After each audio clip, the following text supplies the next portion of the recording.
طائفة من الناس عزموا على تدمير المغرب الشقيق.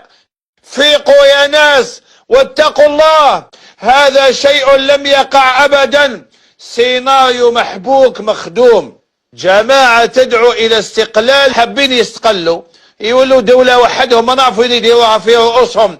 ولذلك على الدولة أن تكون صارمة وأن تخرج عصا عمر بن الخطاب، ماشي سيف الحجاج الذي كان ظالما، عصا عمر بن الخطاب. أيما إنسان يتعدى لابد أن ينال جزاءه، لا يهمك من كان وكيف كان وما هي عقيدته وما هو مذهبه. صبته يحرق في حانوت أديه وعاقبه، صبته يتعدى على دار أديه وعاقبه، لا يهمنا وش يكون عقيدته ولا مذهبه. يا سبحان الله، إذا سال الدم يعني شكون يحاسب يوم القيامة؟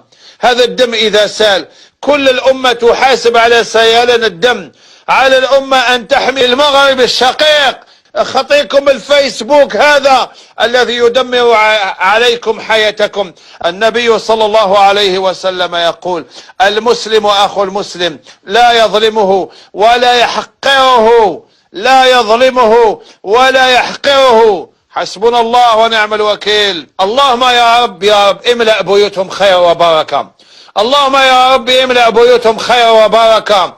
اللهم باعد بينهم وبين الحرام كما باعدت بين المشرق والمغرب.